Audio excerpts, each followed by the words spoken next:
time y'all played them, it was back in November, and they obviously have improved. What do you feel like they've grown, or what do you see right now recently with them? Yeah, they're playing great basketball. I mean, they're 19-11, last 30 games, and last 10, one of the best offenses in the NBA. Made some adjustments, and they've beaten some really quality opponents. You look at the list of the teams that they beat. Actually got it right here: Dallas, Philly, Milwaukee twice, Denver, the Lakers, Pacers, and OKC. So some real quality wins in that stretch, and obviously we're gonna have to play a great game to beat them. And then Laurie, when he was in Chicago, he kind of lost with that group. That obviously Rosen was there, LeBron was there. He got to Utah, and now people kind of see who he is. But maybe just speak to what you see him as. He's one of the best players in the league, one of the hardest guys in the league to prepare for. To have that type of skill on that size is very, very unique. And, he's the top of the scouting report for these guys. Coach, how was it actually having a practice today, and just kind of what was the focus? What did you go through? Yeah, we didn't really have a full practice. It's more just cleanups from last night's game, a detailed film session, which we haven't had a lot of, with the nature of the travel. And then, doing some work to get ready for Utah, but it wasn't a full activate and get guys going up and down. The guys that don't play or aren't in the rotation, they got a lot of good work in today. But it's really just a mental day and get ready for game tomorrow. Would you have been sharing with us a little bit about his perspective in terms of how he likes to keep things light and fun? What's it been like getting to know him, and how important is that levity over the course of an 82-game season? Yeah, I'm big on that. Everybody knows my personality, knows that there's going to be a lighthearted nature to our work, that we're going to laugh every chance we can get, and it's one of the reasons why I feel like Brad and I connect, because we do understand the importance of that, and just enjoy. You got to enjoy coming to work every day. It can't be too serious all the time. You got to have the right balance of, when to be serious, when focused, and when to make sure we're having some fun as well. Eric is another guy that kind of feels like in that same category in terms of having fun, the way he sticks up for his teammates. What have you seen from him in terms of embracing a group of new guys as quickly as he has? Yeah, he's very well liked in our locker room and on our coaching staff. He's been a breath of fresh air for us. Obviously has that enforcer type of physical presence, and toughness on the floor. But is a lighthearted guy himself. He's got a great sense of humor, and someone that our guys really enjoy being around. How does this time of year work for you right now with this team specifically, like with James and Matt? Are you having conversations with them right now, because you've got a basketball team to coach at the end of the day, there are decisions being made as well? Yeah, they keep me in a loop of all the conversations that they're having. Everybody in the league is having conversations about their roster and what players are available league-wide, and if anything makes sense to improve your team. So, I'm very in the loop with all of those conversations. But I said it last night. We love where we're at as a team. If we don't do anything, I'm going to be really happy with the group that we have. But obviously, you always look at ways to improve your team. Frank, you guys are the only team in the NBA without a G League affiliate. How do you think that impacts the ability to build a roster? Yeah, it's not so much the ability to build a roster. It's just the work that we do have 3 two-way players on our roster, and those guys are limited in the work that they're able to get. I think that developmental time, to play in the G League, to have those full practices and to get the game minutes, is something that is really invaluable. And it's a great way to just establish your depth. So we definitely do miss out on having that this year, and hopefully it won't be too long before we have one as well. Do you think that puts the players at a disadvantage, the two-way guys? Somewhat. Yeah, somewhat compared to some of the other teams that are getting reps. But there's advantages to being with the team as well. That some of the guys that are spending long periods of time in the G League that aren't around the team, I think they miss out on what our guys are getting to experience. So there's positives and negatives to both. Last one, what are those kind of experiences that they get as a result of not being in the G League, but being able to maybe practice more with the regular team? Yeah, you're playing, practicing or playing against NBA players every game instead of G League players. And the higher level of competition is good, even if it's not game minutes.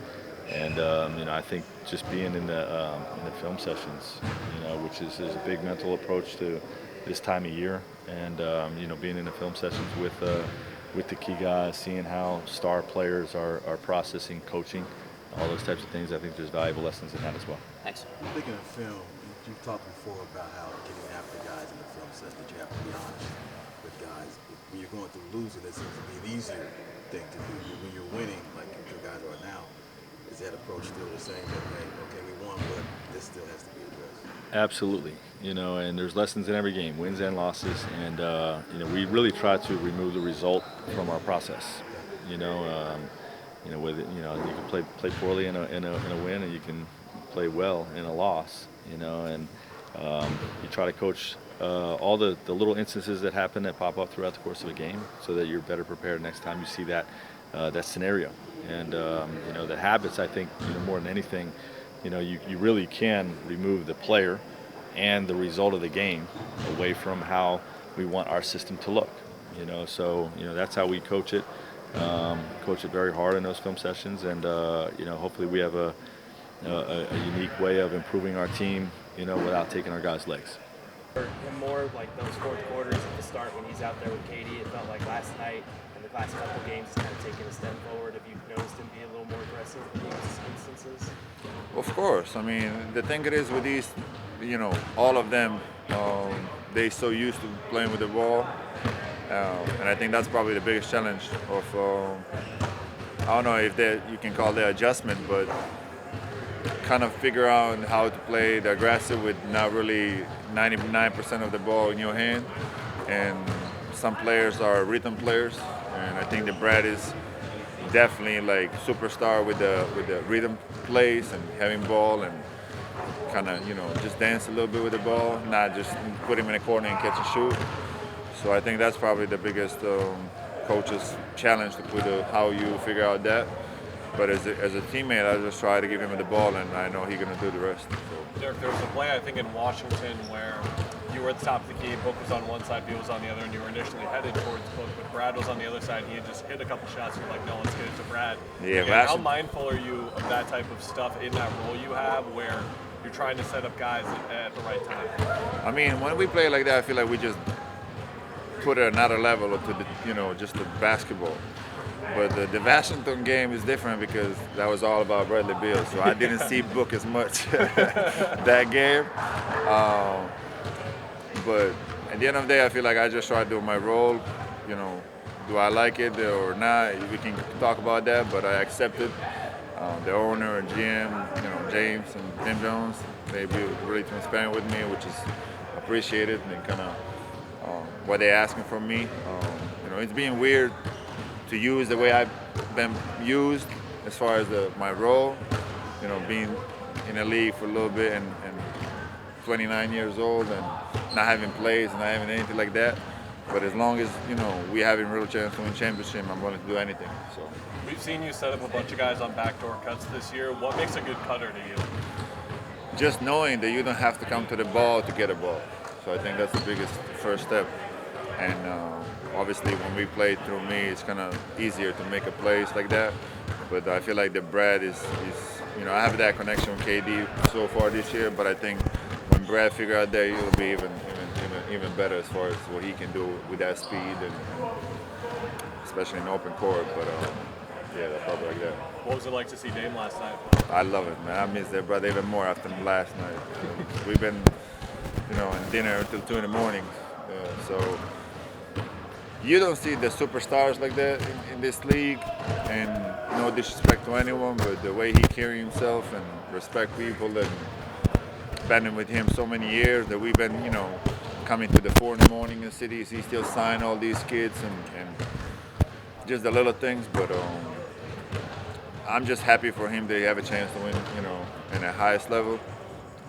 I don't know about Milwaukee station and anything like that, but I'm not commenting his situation. But I just love that brother. He's one of the unique breed out there. Did you get a chance to watch the China Bowl with so I watch all these games, bro. I watch Simons and Grant and in Portland. I watch obviously every dang game out there.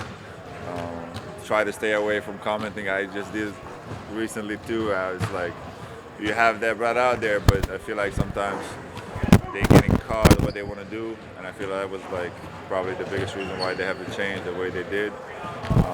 But he needed to have a ball in his hand. And to me, when you have a player like that, you just watching how he was successful in so many years.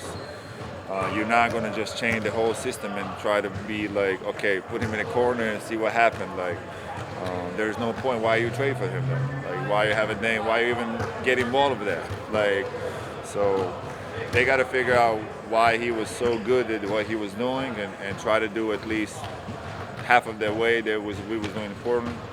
I'm not saying they have to do it exactly, but those screens and my job, like I said when I got here, was to make people go under, and did everything. So now, because we're shooting so many twos, they have to make people to go, kind of trail their people, which is kind of weird in the sense you want to free your man, but you don't want to free your man. So probably that was my biggest adjustment. And to this day, we kind of still struggling, as a bigs, trying to make certain angles on the screens, because that's probably the most you're getting in foul trouble. You try to set screens on the lower end and people flop and do all that kind of stuff. So I think it's adjustment, but for him, it's just being who he is. He has to be, get a ball. You have all these people shooting threes and they shooting if you have a dame. So respectfully, that's the true story. Eric, you guys are the only team in the league without a G League affiliate. How do you think that impacts? Damn, man, I thought I was in Portland that, but they got that one. I didn't know that. I'm pretty sure the owner will figure out something, and Matt is one of the kind. I think that was, the best part about being Phoenix Suns, is having the owner who willing to do anything to win, and he just invested all in. So I think he will figure out, and the organization figure out to have the G League team. We should. I think being the only team who don't have it, that's not good. So. Do you think it limits the young guys who aren't able to get as many reps in the lower level? In a certain way, definitely helps. But they can go probably any G League like Portland did in years play. But I'm pretty sure the G League gonna come soon. Team. When you get the ball within 8 feet, the possession tends to end a lot with the guy guarding you on the ground, and every now and then you'll take a look at him. After there was one last night, I think someone tried to just take a charge, and it seemed like it entertained you. Is that just you embracing the physicality that you bring? Like, what are those moments like for you? In a sense, yes, you try to do, especially when you play against people who, attack the rim like Giannis do, and certain guys who like Embiid and probably Jokic not as aggressive, but he played on the post a lot, and just to put a pressure on the rim. But yeah, you try to answer the challenge. A lot of every night somebody is, and that's why it's the best league in the world. But just I'm not shy of it. Even I don't have a chance to go at that end out there, but I still try to do my best possible job to be challengeful for the guys to come in the ring. To Dwayne's point on you being a great teammate, do you take pride in being the guy to be like, I'll be the physical one tonight, like I'll take that job? It's not something like you just doing. I feel like at this point in my career and before, that's who I am. Like I love my teammates to have a great minutes. When I see Bobo out there, I don't waiting 2 seconds to try. Where's Bobo? I want to get him a ball and get involved. It helps us too, because especially playing home, and he's a magnet. Like the fans, he just stand up and everybody was like, Bobo start beat. It's super impressive, but we just try to use everybody the right way, and it's hard because we do it in flow, not actually like plays. So. Sometimes it's just like that, but I try to do my best, and I feel like that's who I am as a teammate, as a player. What do you think of the book? With Bull, how are you guys kind of encouraging him not to hesitate at all out there and just go for it? I mean, I told him last game, or even Washington game, I want him to be aggressive, like Orlando type aggressive. I watch his game in Orlando. Obviously you don't want a player going out there one against 5 people, but he just open court. I think he can get involved more, especially when he rebound and just push it. So he rebound and kind of looking where he's going to pass.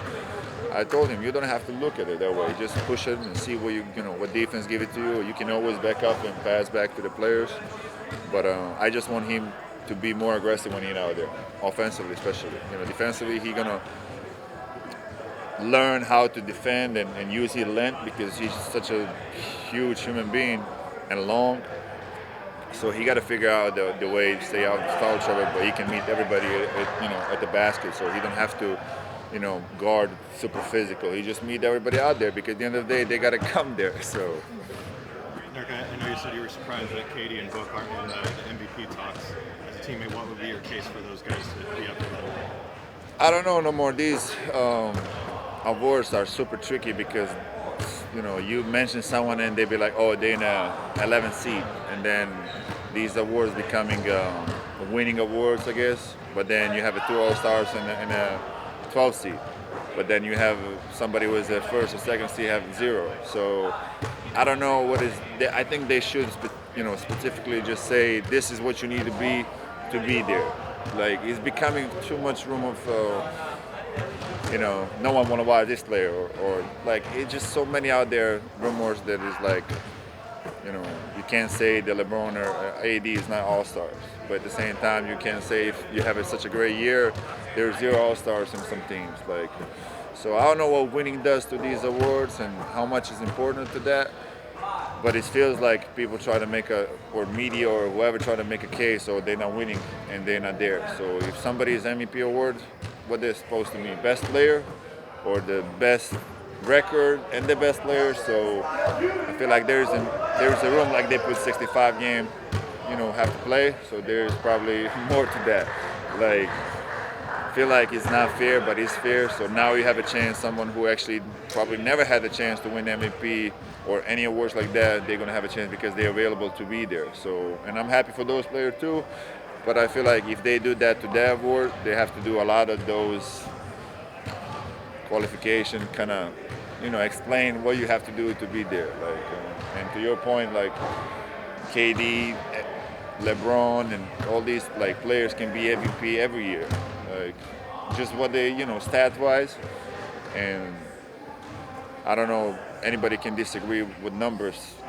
With looking at the numbers, you will not really know what seed you are, how many wins you have. So it's difficult to me to answer that because as soon as you don't see KD, be like, man, and Book was in the stretch like 60s, 50s, 40s, and he's like not even the top 10. I'm like, what is the point of these top 10s? Like, you have somebody out there, I'm not even mention names, but like, it's confusing. Like these, I don't know how they're getting these top 10 MVPs or defensive. Like, you have people out there like Jonathan Isaac, who's like numbers speaking. Like, I don't know how many minutes he played, but looks like he did not play a lot of minutes to, be in that conversation.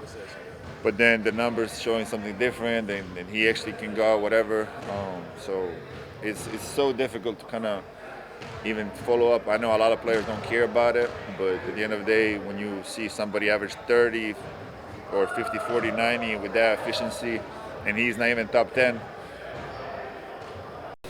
Eric, when you just look at last night's game, what maybe sticks out with you in terms of how you guys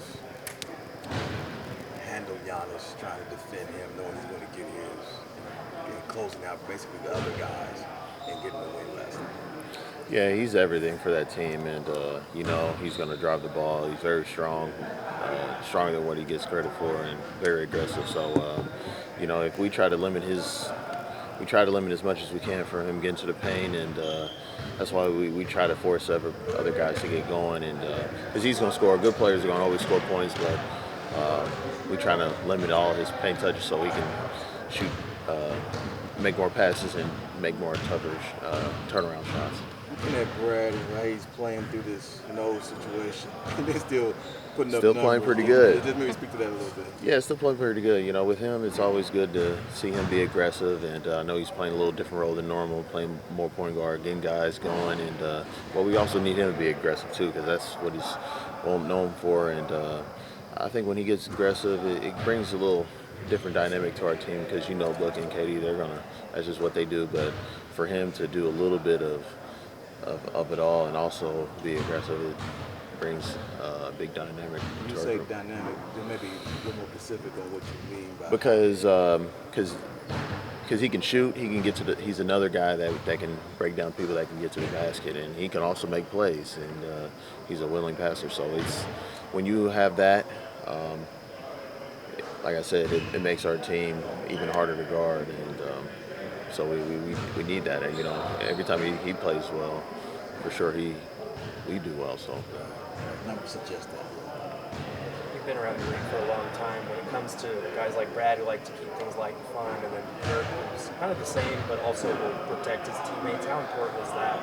you said, hold on, say that again. With Brad, he likes to keep things light and fun, and then there's Nurk who does the same thing, but he also is an enforcer and is protective of his teammates.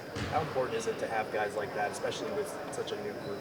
Yeah, for sure. A guy like Nurk, I mean, he got to be an enforcer. He's the biggest dude out there, and a great personality for our team, and he definitely fits well with our group. And for Brad, like I said, he's figuring out ways to continue playing at a high level because now he has to distribute, and you also want him to score too. So, and it's kind of new for him. I mean, of course he's had the ball when he was in Washington before, but it's different when you're playmaking and you have to score all the time when he was there. And here, it's an adjustment, but you still have to have him be as aggressive as possible. And as time goes along, I expect him to continuously be better and for our team to be better. With how long you've been in the league, this is maybe the first year in several where your name isn't in trade rumors. How do you approach the deadline? Are you just ignoring it? Are you following along as a fan of the league? Like, how do you approach the next 24 hours here? I always tell players, just be a basketball player. You can't control, what's out there. I know a lot of things floating around, and I know as a player, you obviously know what's true and what's not true, and but you really can't control that, and that's why you just got to go out there and do the best you can. Eric, you guys are the only franchise in the league without a G League affiliate. How do you think that impacts the two-way guys? Well, it's hard to say because,